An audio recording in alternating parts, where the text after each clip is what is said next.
पिछले 20 सालों से चाइना इंडिया को घेरने का पूरा प्लान बना रखा है। Djibouti Africa, Gwadar Pakistan, Hambantota Sri Lanka, Chittagong Bangladesh and Myanmar, ऐसे पूरा एक स्ट्रिंग ऑफ पर्ल्स बना रखा है इंडिया को टैकल करने के लिए।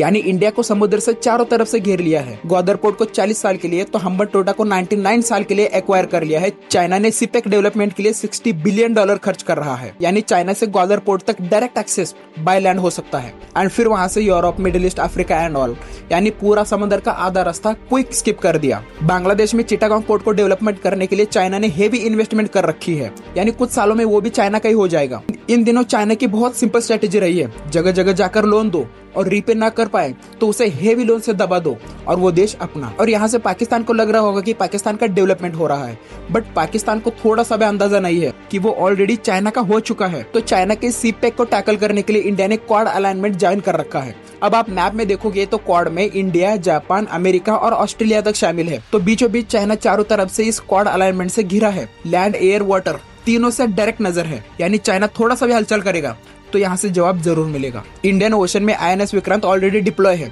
अरिहंत सबमरीन को भी डिप्लॉय कर रखा है। अंडमान में भी पोर्ट एंड बेस डेवलपमेंट हो रहा है, जिससे मलक्का बंद होगा। अब आप बोल रहे होंगे कि चाइना ने तो ऑलरेडी सीपेक साइन कर रखा है, यानी चाइना से ग्वादर पोर्ट, फिर Europe, middle east and Africa. But China की इस एक्टिविटी को ट्रैक करने के लिए इंडिया ने ऑलरेडी IMEC ज्वाइन कर रखा है। यानी India, middle east, Europe economic corridor already sign कर रखा है, जिसे चाइना को टैकल करने के लिए डायरेक्ट एक्सेस है। यानी चाइना की ट्रेड रूट को कंट्रोल करने के लिए ऑलरेडी इंतजाम कर रखा है। यानी Indian diplomacy is one step ahead of your thinking. हाँ, कुछ कंट्री के साथ फेल जरूर हुई है, बट ज्यादा तो कंट्री के साथ बड़े अच्छे रिलेशन है।